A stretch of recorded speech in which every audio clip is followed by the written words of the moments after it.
आप देख सकते हो कैसे डॉक्टर रितु सिंह का पूरा पीछा हो रहा है और पूरी पुलिस फोर्स तैनात की गई है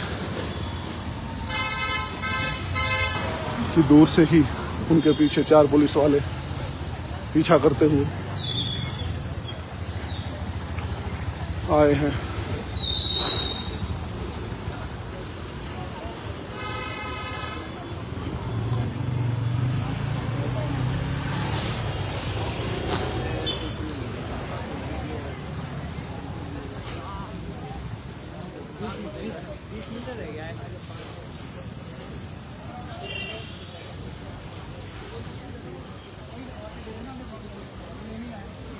आपको बुला लो, दे देना फॉर्मली।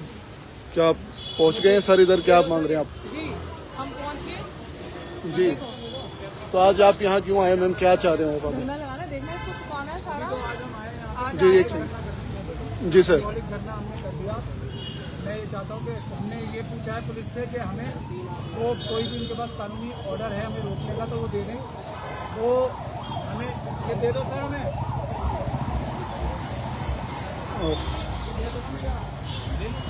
वो ना फॉर्मली दो, मैं वहाँ पे जा रहा हूँ, इसके दो।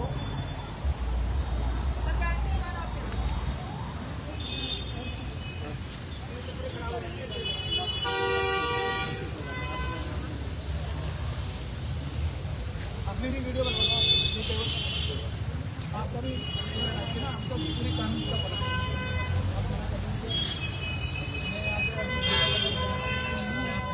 अभी हम इसलिए सिंबॉलिक धरना करने आए हम दोनों, और कोई नहीं आएगा आज, लेकिन हम यहाँ पे ये धरना करेंगे क्योंकि ये आपका आदेश जो है गैर कानूनी है। हम आपके लिए तो मैं जितने भी लोग देख रहे हैं, राजा साहब बोल रहे हैं, मैं बोल रही लीगली वैलिड नहीं है। ये जो आपका लेटर है ये लीगली वैलिड नहीं है, इलीगल है। आपने ये गैर कानूनी तरीके से ये ऑर्डर निकाला है आपकी एसीपी साहिबा ने, और इसकी कोई कानूनी नज़र में वैल्यू नहीं है क्योंकि ये सुप्रीम कोर्ट के आदेशों के खिलाफ है। इसलिए मैं आपको ये बता रहा हूँ कि ये जो है आपका आदेश गलत है, हम इसे मानेंगे नहीं क्योंकि ये आदेश ही गैर कानूनी गैर संवैधानिक है, और ये किसी दुष्भावना के प्रति दुष्भावना की वजह से इन्होंने ये ऑर्डर निकाला है।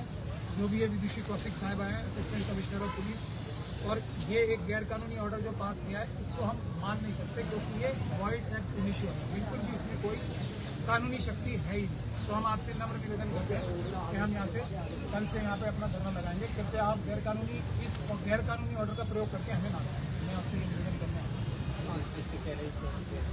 नहीं, जब इसकी कोई कानूनी वैल्यू नहीं है आप, क्योंकि अगर आप हमें इसके खिलाफ अरेस्ट करोगे तो आप एक अपराध करोगे, हमारा ऐसा मानना है। मैंने इसको पढ़ लिया, तो हम कल से यहाँ करेंगे या परसों से हम आपको बता देंगे, तब हम करेंगे, और उसके हिसाब से आप हमें रोकिएगा नहीं, वरना अगर रोक लेंगे आप तो वो अपराध करेंगे।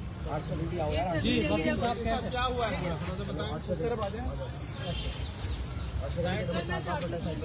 बोले ताकि हमारी जनता को पता चले कि जो हमने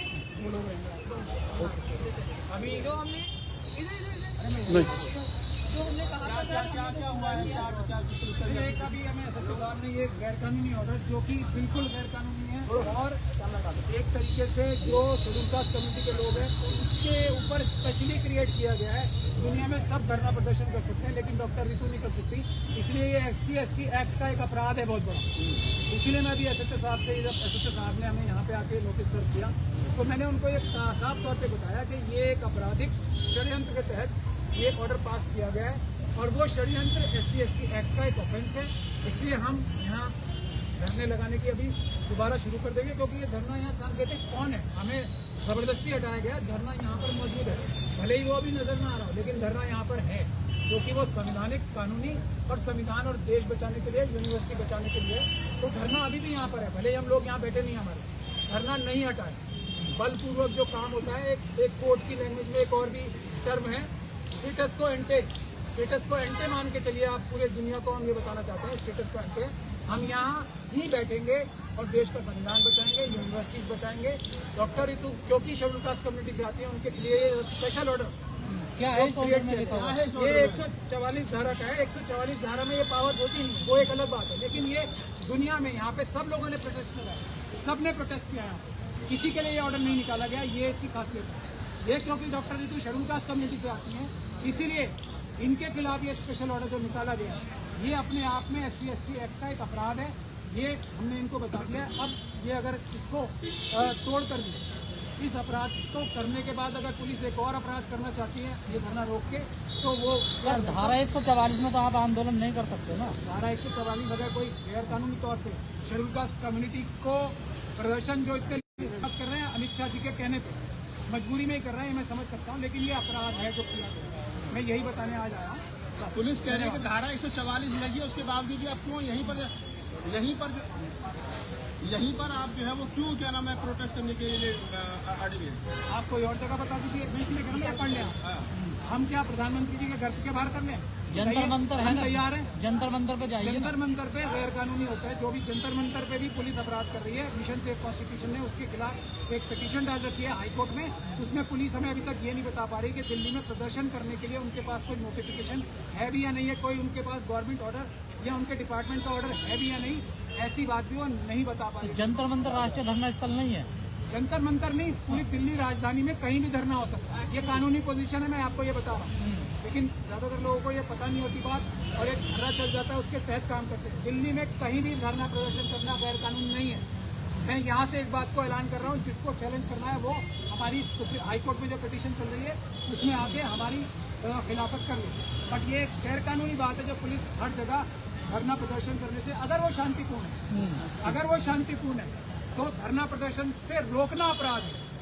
भारत के संविधान की धारा 19 आर्टिकल 19 का को वायलेट करने का अपराध। पर कानून व्यवस्था बनाने के लिए पुलिस को धारा 144 लगानी पड़ती है ना सर?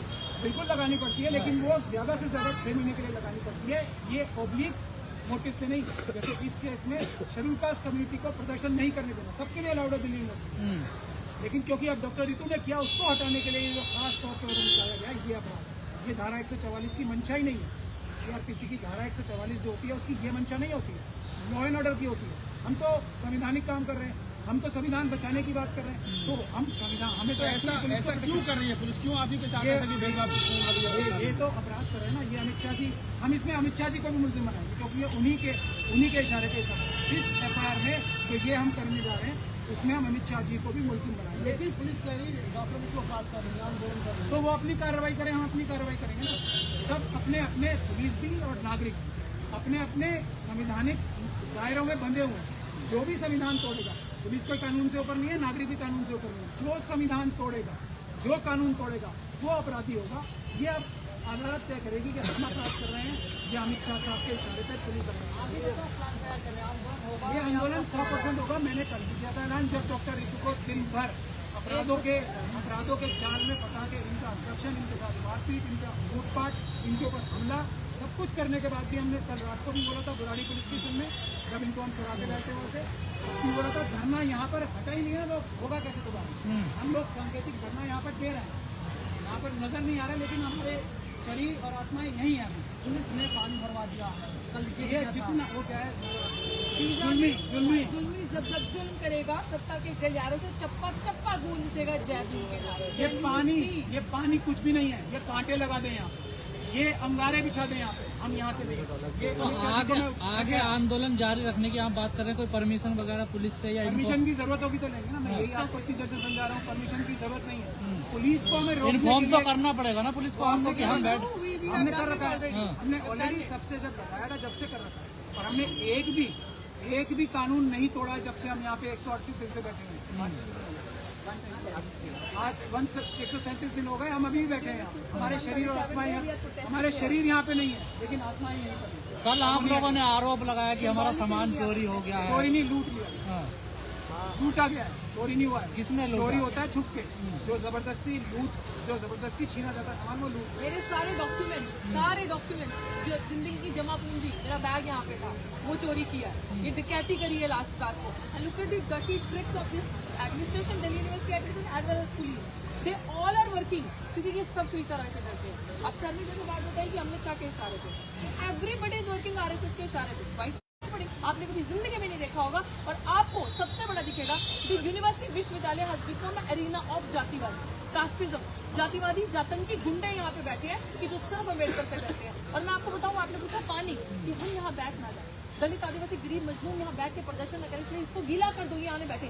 तुम्हें क्या लगता है तुम इसे गीला करोगे? 5 मिनट का काम है हमारा इस पानी को निकालना। हमारे दादा बाबा ने ना वही सीवर साफ किए हैं जो तुम सारी जिंदगी एंजॉय करते थे, तो हमारे लिए तो बड़ी बात नहीं है काम करने के लिए। और बड़ी बात, बाबा साहब की प्रतिभा का अपमान किया, सब चीजें यहाँ से इन्होंने हटाई, हमारे डॉक्यूमेंट्स पूरी डकैती करी, जितना भी हमारे रिसोर्सेज थे यहाँ पे बड़े और सबके सब डकैती किए। और इसके बीच में सबसे बड़ा मुस्लिम वाइस चांसलर है, क्योंकि वाइस चांसलर श्रीकर रॉय सबसे बड़ी, मैंने कहा ना रणवीर सेना की गुंडी है बहुत बड़ी, और वाइस चांसलर उसका गुलाम है, रजिस्ट्रार उसका गुलाम है, सब डरते हैं, वो उंगलियों पे निचाती है इनको इशारों पे, वो कहती है लेफ्ट पे लेफ्ट राइट पे। इसीलिए इतनी बड़ी संगीन धाराओं के बावजूद वाइस चांसलर की क्या मजबूरी है उसको सस्पेंड नहीं करना। हम सस्पेंशन की डिमांड किए बैठे थे, और आज जो हमने सिंबॉलिक प्रोटेस्ट यहाँ से किया है कि हमने, क्योंकि बिल्कुल, लेकिन वकील साहब अभी तक तो पुलिस आत्माएं यही है, शरीर गालों हमारे।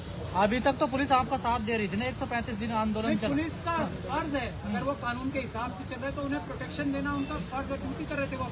हम भारत के नागरिक यानी कि भारत के मालिक हैं, पुलिस हमारी नौकर है, हम जनता की नौकर है, उनका काम है हमें सुरक्षा देना, वो अपनी ड्यूटी कर रहे थे, इसमें कौन सा एहसान है? तो फिर अचानक कैसे? अचानक RSS, अचानक अमित शाह जी, कोई गैर कानूनी काम लगातार ये कह रहे हैं कि 144 लगाया गया है,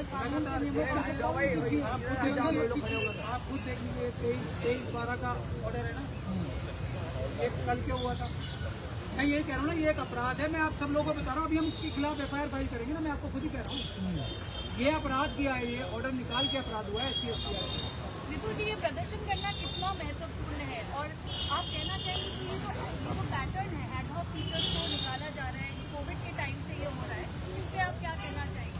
एडहॉक इन जनरल ये तो डेफिनेटली कि बहुत बड़ा क्राइम सदियों से चलता आ रहा है, but if you only talk about कि जो एक तबका है जिनका सदियों से शोषण होता आया है, जब बहुजन समाज जैसे इसकी ऑप्शन मिनॉरिटी है, स्पेसिफिकली ये चीज़ें उन पर ज़्यादा सख्ती से काम करती हैं। और ये प्रोटेस्ट इतना ज़रूरी है, ये आपका असर्शन है, आपके आइडेंटिटी का, आपके पूरी जिंदगी का जो वो है ना एक माता, तो इससे तय होगा कि आप क्या करते हैं।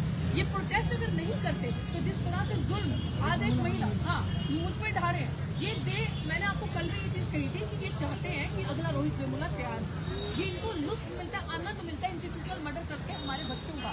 अभी जो 2 केसेस IIT में हुए, अनिल और आयुष का जो इंस्टीट्यूशनल मर्डर हुआ, वो दोनों केसेस हमारे ऑफिस में हमारे पास है, प्रोसेस आते हैं। वो क्या हुए, आप उसके कमरे में जाएंगे तो उसको इतना मेंटली हरास किया गया, इन्होंने तो बोल दिया सुसाइड है, बट वो डेथ मर्डर किया गया, पूरे कमरे में खून हो क्या, आप उसकी हालत देखिए, हमारे पास वीडियोज है। और मैं बार बार कहती हूँ, मिशन सेफ कॉन्स्टिट्यूशन, हमारे पास जब भी कोई केस आता है कोई भी हमारे दफ्तर में, तो वो बिना खबर हम नहीं बोलते हैं। और आप पूछिए ना सर के साथ के आपके पीछे खड़े, आप हमें तो कवर करते हैं, आप इनसे भी पूछिए, इनके मेरे साथ लगातार कॉन्वर्सेशन होती है, व्हाट्सएप पे भी बात होती है, क्या इन्होंने मुझे सुबह खाली करना, क्योंकि इन लोगों को पता है हम कब जाके, कल इनके कुछ गुंडे ना यहाँ पे स्कॉर्पियो थी वाइट खड़ी, कुछ गाड़ियाँ खड़ी थी, कुछ इनकी गैंग थी आसपास जो पुलिस की जो देख रही थी कि मैडम कब यहाँ से जाके, रात को नहीं किया, क्योंकि रात को मैडम यहाँ होती है, अर्ली मॉर्निंग जब मैडम फ्रेश होने जाती है, जब मैडम नहाने धोने जाती है, तब वो टाइम पर्टिकुलरली चूज किया। और बहुत सारे दलाल थे, देखिए अगर तुम लोगों के पास कैमरा है ना, तो हम लोगों के पास भी हिडन कैमरा है, हम भी तुम्हें दिखाएंगे कि तुमने क्या किया और कैसे स्ट्रैटेजी बनी, वी विल शो यू, क्योंकि इनसे डबल स्मार्ट होकर हमें चलना है, क्योंकि बहुत ज्यादा ये जातंकी जो कीड़े होते हैं ना गंदे, दीज पीपल आर बैड, क्योंकि इनको मजा आता है हमारे साथ। मैंने आपको बोला, आपका सवाल मैं खत्म कर रही हूँ, आपको आपने बोला आज आपको वो प्लास्टिक वो छुआछात गाँव देहातों में वो इजाजत because they wanted to shut our voices, कि हम पढ़े लिखे ना, अम्बेडकर की बात ना करें, हम अनुवाद की बात करें, हम नफरत की बात करें, ऊंच नीच की बात करें, then they can. But if we talk about our rights, dignity and equality, specially in education institution, when we will ask them कि हमारा हिस्सा दो, तो भैया इनको मिर्चें लगती हैं, इनके पेट में जलन होती है। और कभी कोई सामान्य वर्ग का इंसान हमारे साथ आके खड़ा होता है और वो इक्वालिटी और सोशल जस्टिस की बात बुलंदी से करता है, तो इनको लगता है कि कहीं ये भी इनके साथ में मिल जाए, तो ये नफरत के बीच बोलना चाहते हैं। But as long as people like us are alive and people like him are alive and voicing for our views and strongly putting argument in the court or outside, we are safe, we are in safe hands. हम हर गरीब के लिए, हम हर गरीब student के लिए reservation मांग रहे हैं, कास्ट को छोड़कर, हर ये हमारी डिमांड है ना। मैडम हम लगाएंगे, हम आपको अनाउंस करेंगे, तब यहाँ से दोबारा बैठेंगे। पुलिस क्या है, खाकी वर्दी बनाने के लिए, सुरक्षा करने के लिए है। भाई तुम्हें समझ नहीं आता, खाकी वर्दी सेवा के लिए होती है, ये तुम्हें डराने के लिए नहीं खड़े, इनसे परमिशन लेंगे, इनको इन्फॉर्म करेंगे, प्रदर्शन कर रहा हो भाई सुरक्षा करो, समझ में आया? खाकी वर्दी इनकी वर्दी से डर जाओ, मेरा संविधान मुझे अधिकार देता है, they have to protect me. So they cannot give me जबरदस्ती नहीं कर सकते. They cannot show me their shop. They have to protect me. That's my right.